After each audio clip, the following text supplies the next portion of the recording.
고속버스 터미널의 매캐한 매연 냄새가 코끝을 스쳤다. 낡은 캐리어를 끌며 서울 땅을 처음 밟은 여자가 있었다. 한지수, 25살. 전북 완주에서 외할머니 손에 자란 그녀에게 서울은 꿈의 도시이자 두려움의 상징이었다.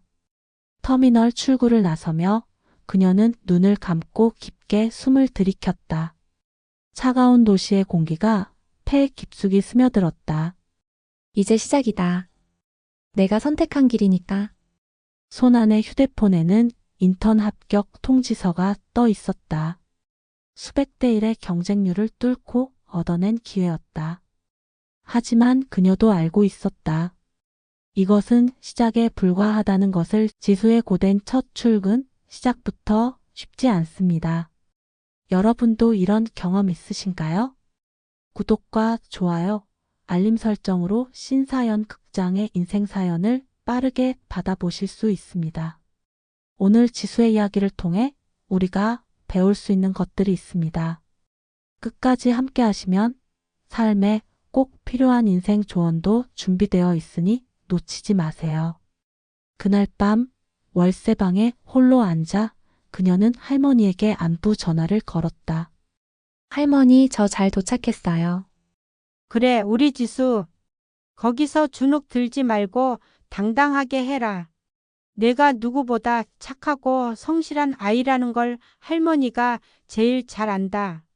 할머니의 따뜻한 목소리가 작은 방 안을 채웠다.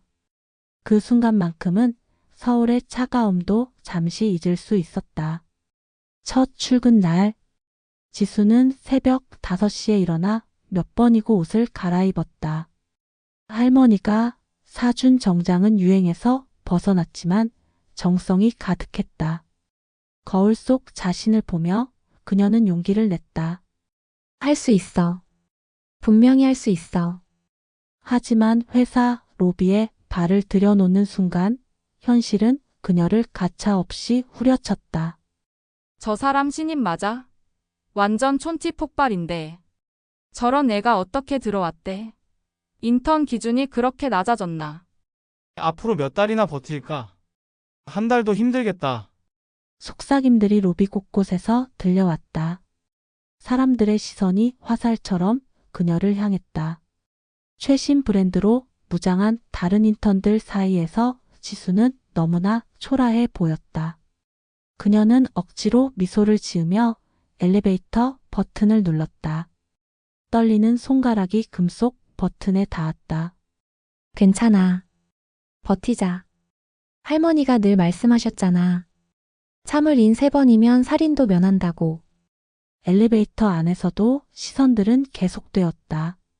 누군가는 대놓고 그녀의 옷차림을 훑어보았고 누군가는 동료에게 뭔가를 속삭였다. 지수는 구석에 몸을 구겨 넣은 채 층수 표시만 바라봤다. 15층 회의실. 김 팀장이 신입 인턴들을 둘러보며 날카로운 눈빛을 보냈다. 그의 시선이 지수에게 멈췄다. 고향이 어디라고 했죠? 전북 완주입니다. 김 팀장의 입꼬리가 살짝 올라갔다. 다른 인턴들이 서로 눈짓을 주고받는 게 보였다. 아, 그래서 말투가 좀 구수하시네. 뭐 차차 고치면 되겠죠. 그런데 인턴으로 뽑힌 게 맞나요? 스펙이 좀. 말끝을 흐리는 팀장의 목소리에는 의심과 비아냥이 섞여 있었다. 지수는 두 손을 꽉 쥐고 답했다. 열심히 하겠습니다. 그 순간부터 그녀의 진짜 시험이 시작되었다. 끝없는 심부름의 나날. 복사 50부만 부탁해.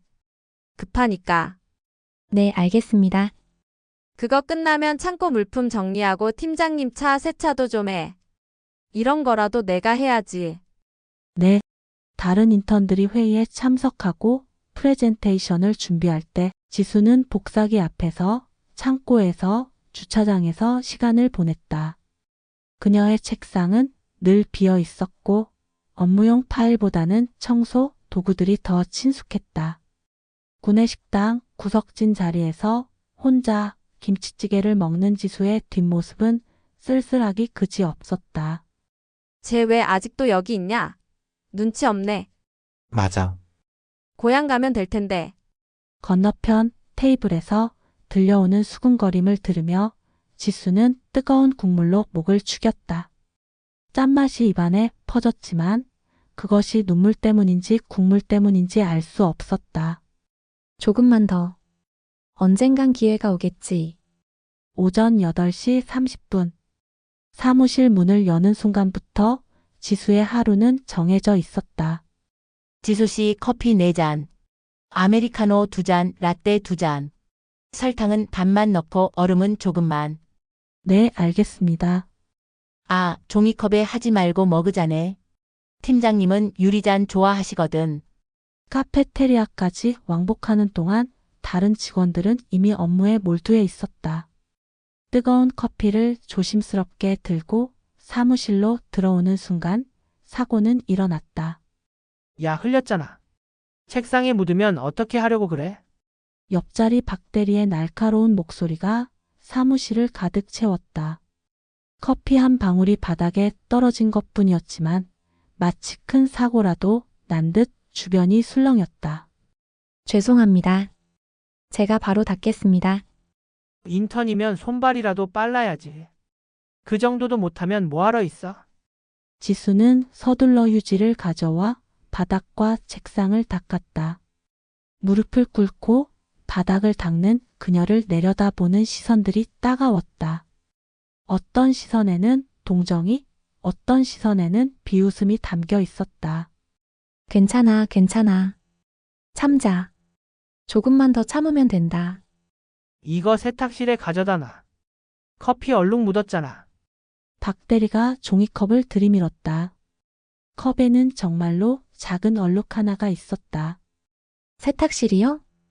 응, 네가 알아서 찾아. 인턴은 그런 거 하라고 있는 거니까. 지수는 종이컵을 들고 건물 곳곳을 돌아다녔다.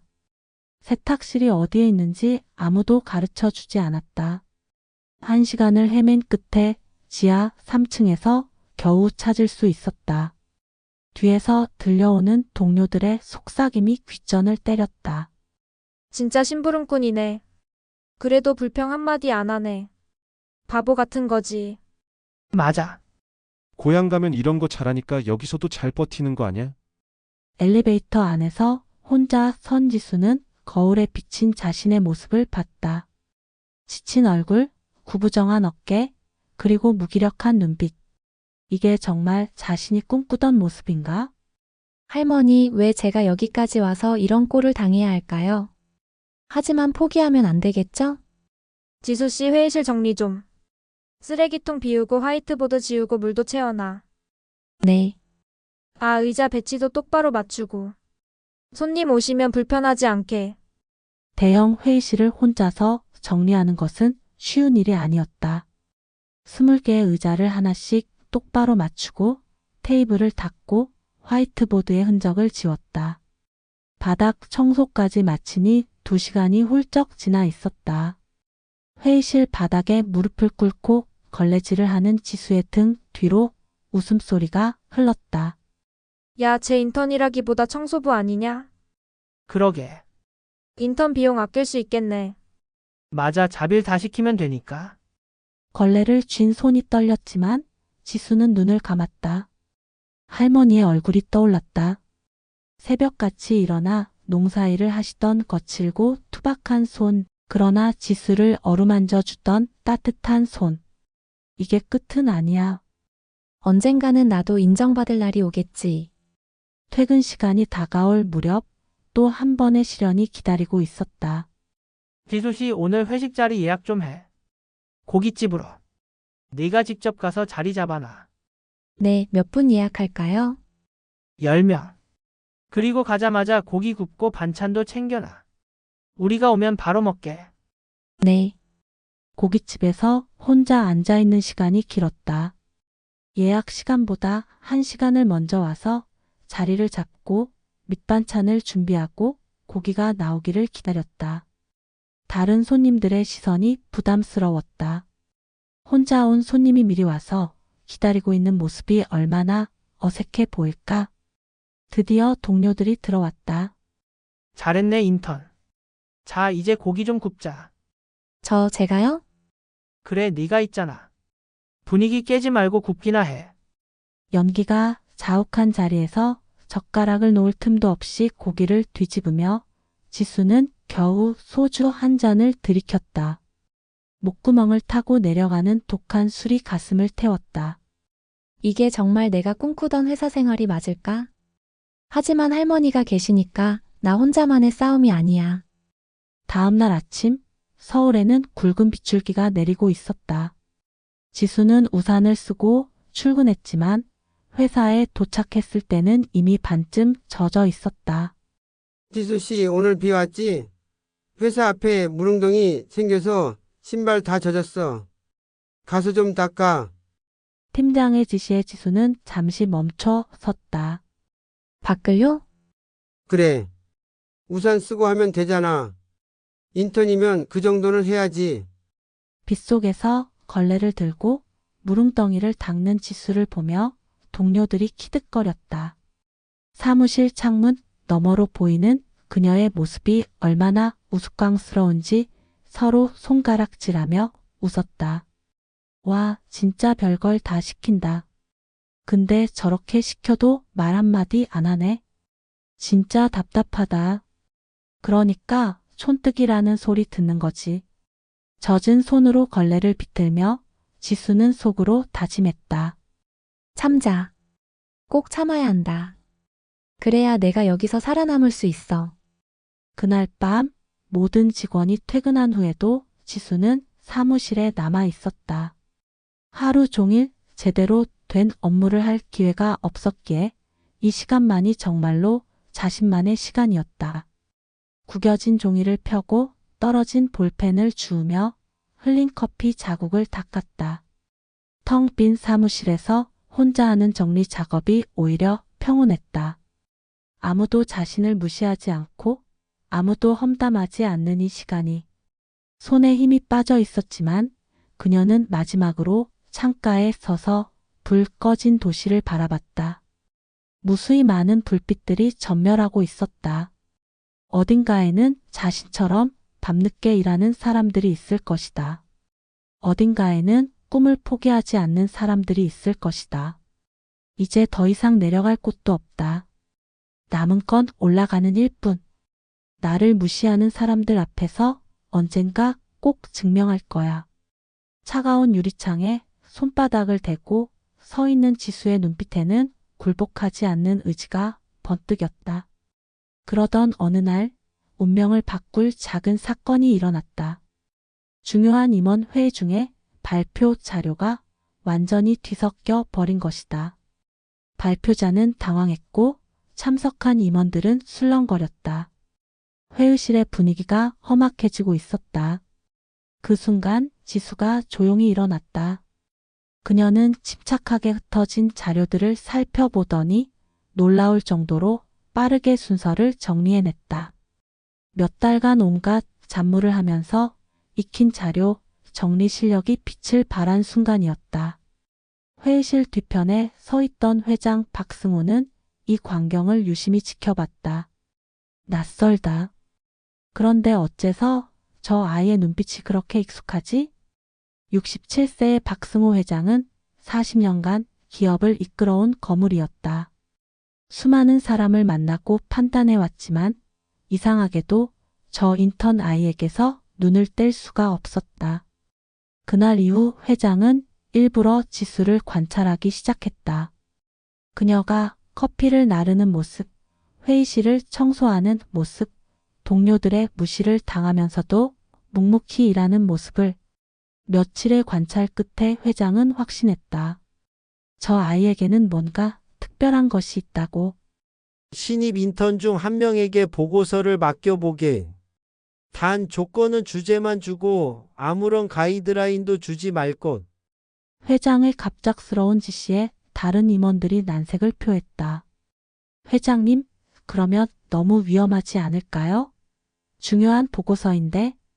괜찮다. 한번 해보자. 결국 과제는 지수에게 떨어졌다. 시장 분석 보고서. 저한테 맡기시는 건가요? 팀장도 의외라는 표정이었다. 지금까지 지수에게는 복사나 청소 같은 일만 맡겼는데 갑자기 보고서 작성이라니. 네. 일단 해보세요. 못해도 괜찮습니다. 하지만 지수는 달랐다. 밤새워 도서관을 전전하며 자료를 모았다. 손수 그래프를 그리고 하나하나 검증하며 정리한 보고서는 놀라울 정도로 탄탄했다. 회의 당일 지수는 떨리는 손으로 발표를 시작했다. 처음에는 목소리도 제대로 나오지 않았다. 하지만 점차 자신감을 찾아가며 목소리에 힘이 실렸다. 현재 시장 상황을 분석한 결과 기존 전략으로는 한계가 명확합니다. 하지만 새로운 세그먼트에 주목한다면 그녀의 분석은 놀라웠다. 기존 임원들이 놓친 부분들을 정확히 짚어냈고 대안까지 제시했다. 회의실이 점점 조용해졌다. 회장은 고개를 끄덕였다. 이 정도라면 충분히 실무에 투입해도 되겠군. 하지만 회장의 마음속에는 다른 생각이 자리 잡고 있었다. 실력만으로는 설명이 안 된다. 저 얼굴 저 눈빛 확실히 어딘가 닮았다. 며칠 후 회장은 또 다른 시험을 준비했다. 이번엔 회의 준비를 맡겨보게. 임원들 앞에서 직접 발표를 시켜. 이번에는 훨씬 더 중요한 자리였다. 주요 투자자들과의 미팅에서 회사의 비전을 제시하는 발표였다. 동료들은 당연히 비웃었다. 제가 뭘 안다고? 망신당하지나 않으면 다행이지. 임원들 앞에서 촌스러운 말투 나오면 어쩌려고. 하지만 결과는 또 한 번 모든 이의 예상을 뒤엎었다. 차분한 목소리, 논리적인 흐름, 그리고 예상치 못한 날카로운 분석까지. 지수는 완전히 다른 사람이 된 듯했다. 따라서 향후 3년간 우리 회사의 성장 전략은 이러한 방향으로 설정되어야 합니다. 발표가 끝나자 회의실이 정적에 휩싸였다. 투자자들이 서로 눈을 마주치며 고개를 끄덕였다. 회장은 속으로 중얼거렸다. 역시 단순한 우연이 아니다. 이건 피다. 내 핏줄이 분명해. 확신을 얻고 싶었던 회장은 비서에게 은밀히 지시했다. 그 아이의 신상을 더 깊이 조사해. 고향은 어디라 했지? 전북 완주입니다. 외할머니와 단둘이 살았다고 합니다. 그 말에 회장의 눈빛이 흔들렸다. 오래된 기억이 물밀듯이 밀려왔다. 완주? 외할머니? 40년 전 회장에게는 외동딸이 있었다. 집안의 반대를 무릅쓰고 사랑 결혼을 하려던 딸. 결국 집을 떠나 완주로 향했던 딸. 그리고 몇 년 후 들려온 비버. 설마 그 아이가? 며칠 후 회장은 직접 완주로 향했다. 40년 만에 딸의 흔적을 찾아 떠나는 길이었다. 기사에게는 단순한 지방 출장이라고만 했지만 그의 가슴은 격하게 뛰고 있었다. 낡은 기와집이 나타났다. 마당에는 할머니가 홀로 앉아 콩을 다듬고 있었다. 70대 후반으로 보이는 할머니는 갑자기 나타난 고급차와 정장 차림의 남자를 보고 놀란 기색을 숨기지 못했다. 혹시 지수라는 아이가 여기서 자랐습니까? 할머니의 얼굴에 경계심이 스쳤다. 예, 제 손녀 맞습니다. 그런데 누구시길래? 아들과 며느리가 젊어서 세상을 떠나고 그 후로 제가 키웠지요. 회장의 시선이 집안 벽에 걸린 오래된 액자로 향했다. 어린 지수와 젊은 날의 여자가 함께 찍힌 사진. 그 여자의 얼굴을 본 순간 회장의 가슴이 멎는 듯 했다. 민지네 딸 민지였다. 숨을 삼키며 속으로 외쳤다. 그래서 내 눈에 밝혔던 건가. 이 아이가 내 손녀였어. 서울로 돌아온 후 회장은 비밀리에 지수를 불렀다. 마음은 이미 확신으로 가득했지만 완전한 증거가 필요했다. 그대 손에 작은 상처가 있군. 혹시 병원 검진을 받아본 적 있나? 아, 네. 건강검진은 받았습니다만, 추가 검사를 진행해 보게. 우리 회사 직원 복지 차원이다. 지수는 의아했지만 거절할 이유가 없었다. 회장의 관심이 고마울 뿐이었다. 며칠 뒤 회장은 봉인된 서류 봉투를 손에 쥐고 있었다. 개인 주치의로부터 직접 받은 극비 문서였다. 손이 떨렸다. 40년간 찾아 헤맨 답이 이 봉투 안에 들어 있었다. 유전자 검사 결과 일치율 99.98%, 친혈육 관계 확인. 서류를 내려다본 회장은 눈을 감았다. 가슴 깊은 곳에서 뜨거운 것이 올라왔다. 이제 의심할 여지가 없구나. 드디어 찾았다. 내 손녀를. 그러던 어느 날 회사 전체를 뒤흔들 소식이 터졌다. 주요 투자자인 해외 펀드가 갑작스럽게 투자 철회를 선언한 것이다. 이유는 한국 시장에 대한 불신과 회사 내부 관리 체계에 대한 의구심이었다. 임원 회의실은 아수라장이 되었다. 이대로 가면 회사 문 닫습니다. 운영 자금이 3개월도 못 갑니다. 직원부터 대폭 정리해야겠습니다. 인턴부터 시작해서 프로젝트도 모두 중단하고 사무실도 축소하고 절망적인 분석들이 쏟아져 나왔다. 40년간 쌓아온 기업이 하루아침에 무너질 위기였다. 그 순간 회장이 천천히 자리에서 일어섰다. 잠깐. 묵직한 한마디에 회의실이 조용해졌다. 직원들이 일제히 고개를 돌렸다. 회장의 눈빛에는 결단이 서려 있었다. 전 직원 소집 회의를 열겠다. 지금 당장. 오후 3시 대회의실. 평소 같으면 200명이 넘는 직원들이 앉기에도 부족한 공간이었지만 오늘따라 더욱 비좁게 느껴졌다. 긴장감이 공기를 무겁게 누르고 있었다. 모든 이의 시선이 단상의 회장에게 집중되었다. 지수는 맨 뒷줄에 서 있었다. 인턴이 앉을 자리는 따로 없었기 때문이다. 회장이 마이크를 잡았다. 평소보다 더욱 엄숙한 표정이었다. 오늘은 여러분께 중요한 발표를 하려 합니다. 잠시 침묵이 흘렀다. 회장의 시선이 지수를 찾았다. 지금까지 인턴으로 일해온 한지수 씨 사실은 제 손녀입니다. 순간 회의실이 폭발하듯 술렁거렸다. 어떤 이는 의자에서 벌떡 일어났고 어떤 이는 옆 사람의 팔을 붙잡았다. 웅성거림이 파도처럼 회의실을 휩쓸었다. 무엇보다도 지수 본인이 얼어붙은 표정으로 회장을 바라봤다.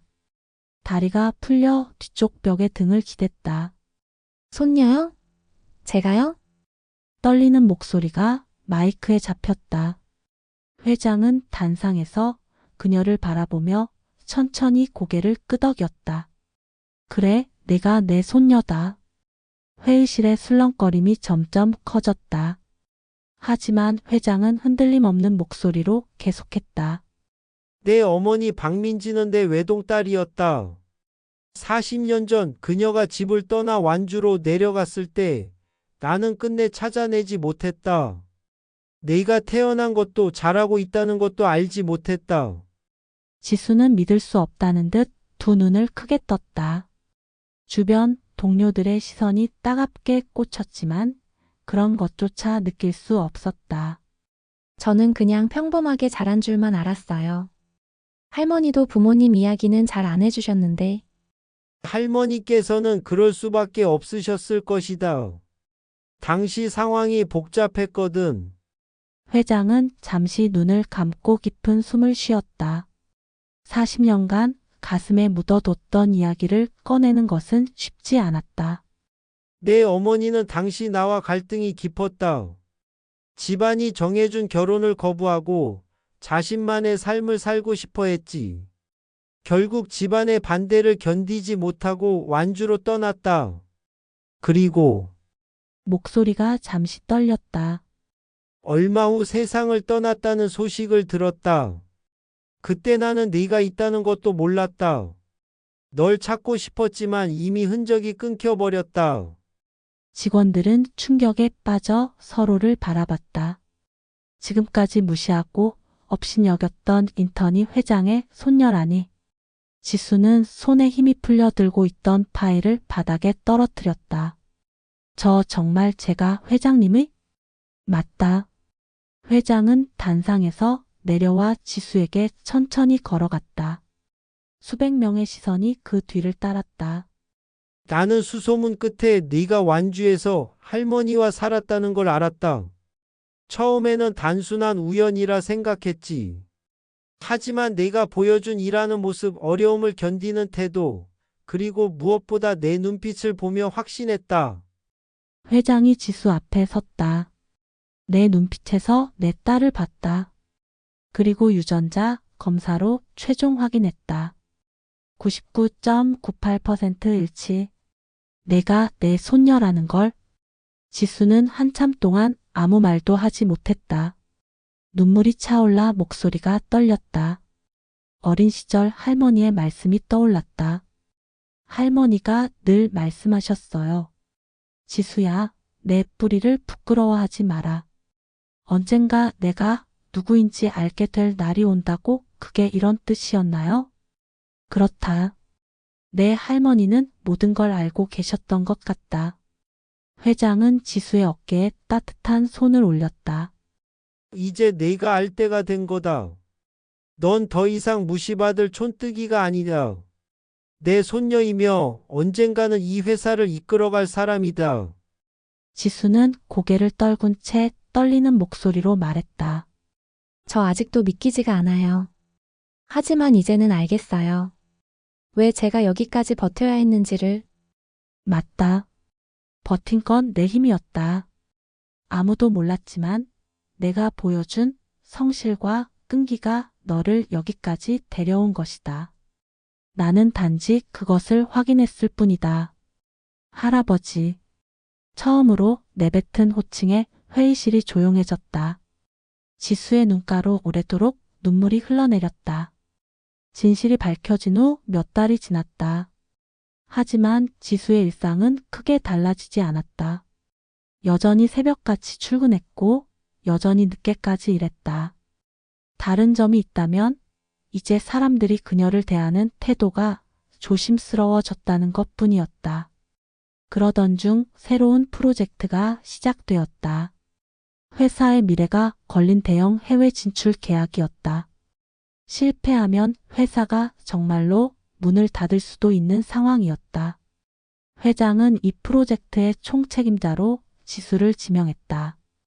이제 내가 진짜 실력을 보여줄 때다. 그날부터 지수의 하루는 말 그대로 전쟁이었다. 새벽 4시에 일어나 밤 12시에 잠들었다. 주말도 휴일도 없었다. 해외 바이어들과의 화상 회의를 위해 영어 공부를 다시 시작했다. 시장 조사를 위해 직접 현장을 뛰었다. 경쟁사 분석을 위해 도서관과 인터넷을 뒤졌다. 보고서를 쓰다가 책상에서 잠들기 일쑤였다. 손에는 연필 굳은 살이 박혔다. 직원들도 점점 놀라기 시작했다. 와, 우리보다 더 치열하네. 괜히 회장 손녀가 아니구나. 노력부터 다르다. 저렇게 해도 되나? 몸이 나만 하겠어? 그러던 중 예전에 지수를 무시했던 박 대리가 조심스럽게 다가왔다. 지수 씨 죄송합니다. 그동안 너무 심했던 것 같아요. 괜찮아요. 그때는 제가 정말 부족했으니까요. 지수의 대답에 박 대리는 더욱 부끄러워했다. 드디어 최종 발표 날이 왔다. 해외 바이어 20여 명이 참석한 가운데 지수는 당당하게 단상에 올랐다. 유창한 영어로 시작된 발표. 몇 달간의 준비가 고스란히 드러났다. 이번 프로젝트의 핵심은 단순한 단기 성과가 아닙니다. 우리가 추구하는 것은 장기적 시장 지배력과 지속 가능한 성장입니다. 슬라이드에는 수십 차례 밤새워 준비한 전략이 빼곡히 담겨 있었다. 시장 분석, 경쟁력 평가, 리스크 관리, 수익성 예측까지 모든 것이 완벽했다. 임원들이 고개를 끄덕이며 메모했다. 해외 바이어들의 표정도 점점 진지해졌다. 발표가 끝나자 박수가 터져 나왔다. 결과는 대성공이었다. 해외 바이어들은 즉석에서 계약 의향서에 서명했다. 계약 규모는 당초 예상의 3배에 달했다. 신규 계약이 폭발적으로 늘어나면서 회사는 다시 업계 1위로 도약했다. 위기에 빠졌던 회사가 완전히 회생한 것이다. 프로젝트 성과 발표의 날 회장이 자리에서 일어섰다. 이번 성과의 공은 전적으로 지수에게 있습니다. 회의실이 조용해졌다. 따라서 나는 오늘 내 손녀 한지수를 이 회사의 사장으로 임명합니다. 회의실은 또 한 번 충격의 도가니가 되었다. 사장? 인턴에서 사장까지 이건 정말 영화 같은 일이네.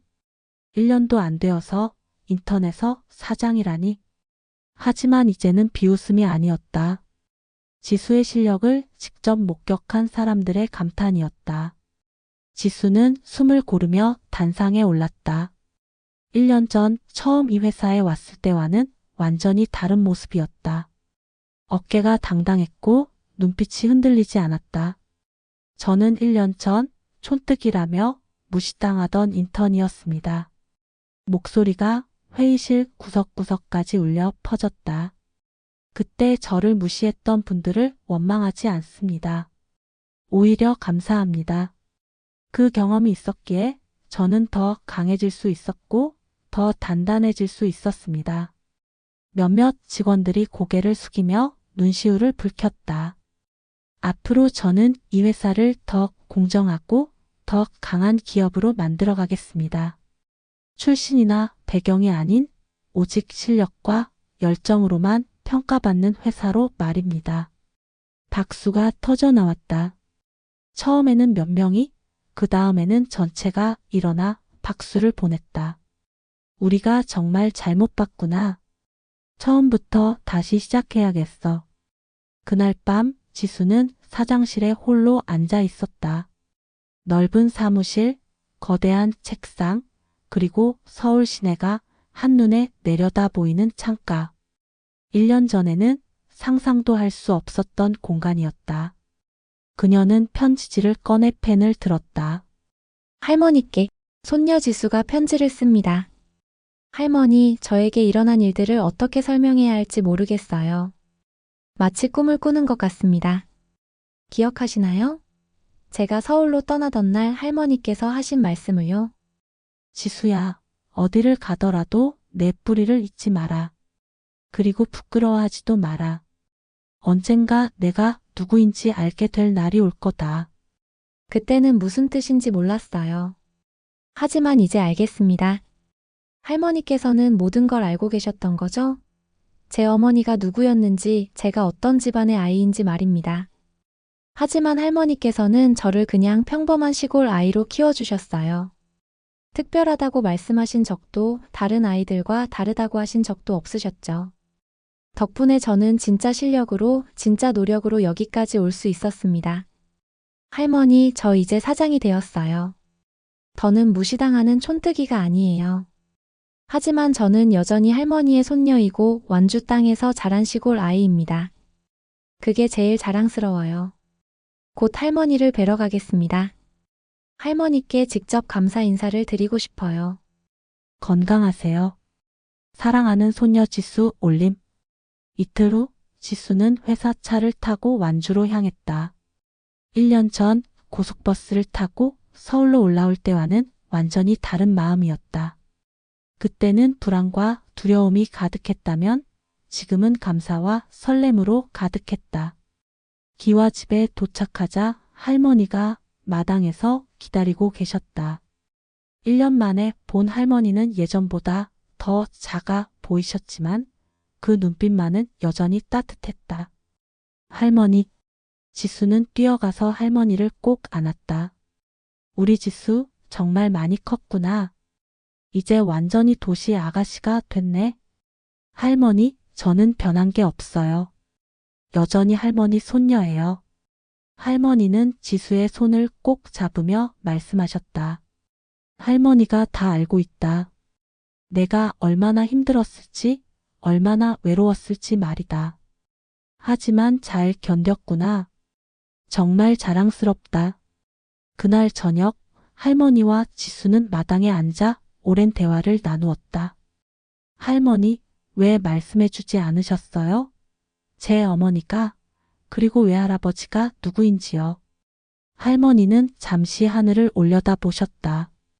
말해봤자 내게 도움이 될 게 없다고 생각했거든. 오히려 부담만 될 것 같았고. 하지만 알았다면 마음의 준비라도 할 수 있었을 텐데요. 아니야, 지수야. 내가 모르고 있었기 때문에 더 순수하게 노력할 수 있었던 거야. 만약 알았다면 진짜 실력이 아닌 다른 것에 의존했을지도 몰라. 할머니의 말씀에 지수는 고개를 끄덕였다. 5년이 흘렀다. 한지수가 이끄는 회사는 이제 아시아 최고의 글로벌 기업 중 하나가 되었다. 직원 수는 1만 명을 넘어섰고 해외 진출도 20여 개국에 달했다. 하지만 지수는 여전히 소박했다. 사장실에는 완주에서 가져온 할머니의 사진이 놓여 있었고 책상 서랍에는 1년 전 인턴 시절의 명찰이 간직되어 있었다. 지수가 약속했던 대로 회사는 완전히 바뀌었다. 채용 과정에서는 오직 실력만이 평가 기준이 되었다. 출신 지역, 학벌, 집안 배경은 전혀 고려되지 않았다. 특히 인턴 제도를 대폭 개선했다. 인턴들에게도 정당한 업무 기회를 제공하고 멘토링 시스템을 도입했다. 커피 심부름이나 청소 같은 잡무는 완전히 사라졌다. 지수는 개인 재산의 상당 부분을 장학재단에 기부했다. 특히 농촌 지역 출신 학생들을 위한 장학금을 만들었다. 이름은 완주 장학회였다. 매년 100명의 농촌 청년들이 이 장학금을 받아 서울에서 공부하고 있었다. 그들 중 많은 수가 지수의 회사에서 인턴으로 시작해 정직원이 되었다. 하지만 슬픈 소식도 있었다. 할머니의 건강이 급격히 나빠지셨다. 지수는 할머니를 서울의 최고 병원으로 모셔왔지만 의사들은 고개를 저었다. 병원 침상에 누워 계신 할머니께 지수는 매일 찾아뵈었다. 할머니, 제가 잘하고 있죠? 그럼 우리 지수가 제일 잘하고 있지. 할머니가 세상에서 가장 자랑스러워하는 손녀야. 할머니 덕분이에요. 할머니께서 저를 이렇게 키워주셨으니까요. 아니야, 지수야. 이건 다 내 힘이었어. 할머니는 그냥 옆에서 지켜보기만 했을 뿐이야. 할머니는 지수의 손을 꼭 잡으며 말씀하셨다. 지수야, 이제 할머니는 안심하고 갈 수 있겠다. 내가 이렇게 훌륭하게 자라줘서. 할머니, 그런 말씀하지 마세요. 아직 할머니와 함께 할 시간이 많이 남았어요.